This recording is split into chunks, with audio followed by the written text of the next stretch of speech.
I'd like to share a story of someone who learned this lesson in a way that I thought was very informative. And this is a woman at a retreat, and one of the things we teach at retreats is how to bring mindfulness into walking. So there's a walking meditation practice that's really, really beautiful. And it's a way of staying awake in your body and not thinking of walking as just, I'm trying to get somewhere, but these moments count too.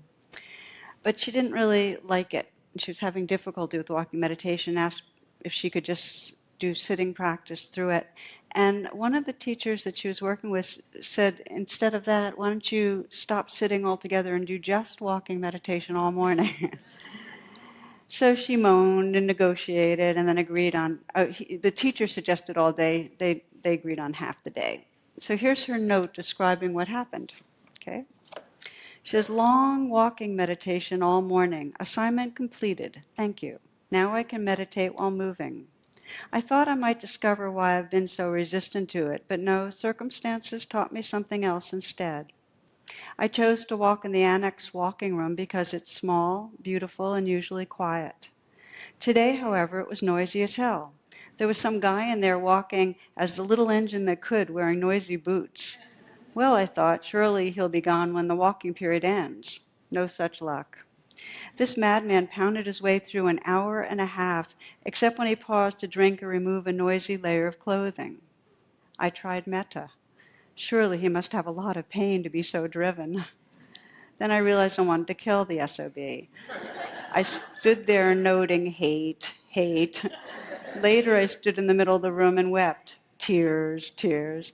Then I got to the point that I realized that whatever problem he had was his, not mine. And after that I got quiet, and he was just sound. And so I walked and breathed, and he paced and pounded, and pretty soon it was all the same to me, his noise, my breath, the movement of my body. After an hour and a half he left, and it was incredibly quiet, which was different, but not as much better as I had expected, mostly just different. Thank you.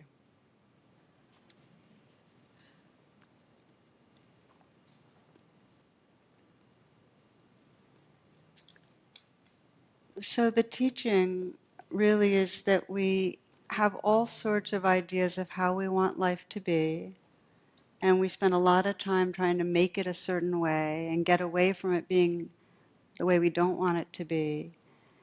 And really what brings us peace and happiness is the quality of presence, not the what's happening.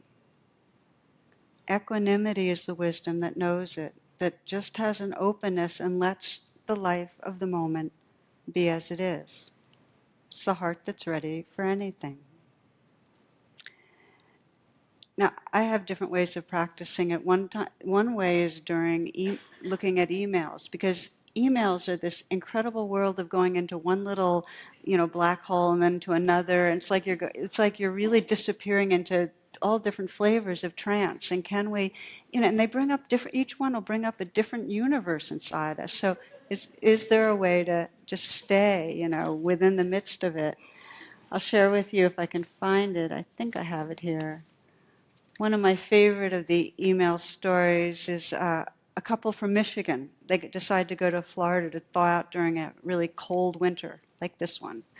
So they plan to stay at the very same hotel as they stayed at for their honeymoon 20 years earlier. Because of hectic schedules, he has to go a day ahead. So he goes, and he flies on Thursday. She flies down to Florida the following day.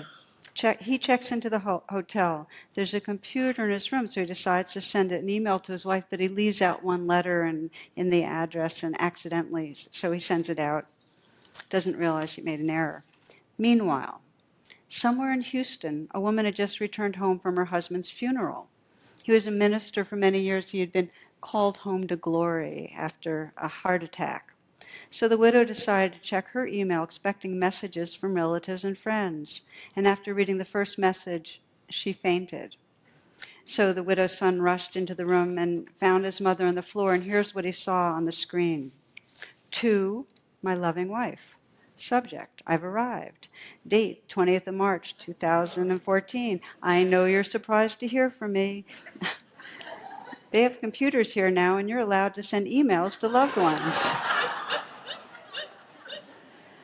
I've just arrived and been checked in. I see that everything has been prepared for your arrival tomorrow. Looking forward to seeing you then. Hope your journey is as uneventful as mine was. P.S. Sure is hot down here.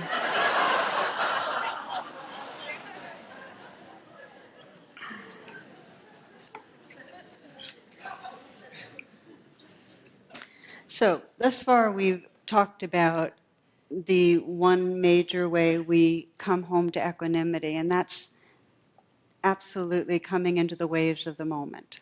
It's contacting them, not believing our thoughts. There's a wonderful phrase I often go to from Sokni Rinpoche, a Tibetan teacher, that's real but not true. Like this woman's experience, it was real to her, it wasn't true. Well, we might think, well, most of the things we're talking about, if I get caught in traffic, I'll be late for an appointment. If I don't hand a report in, I'll get judged and fail. They seem more real, but the truth is, our reaction is a place of contraction. We're living in an idea of the future, and it's distorted. And it's as if something's terribly wrong happening to a self that's separate and in trouble. We're forgetting a much larger picture.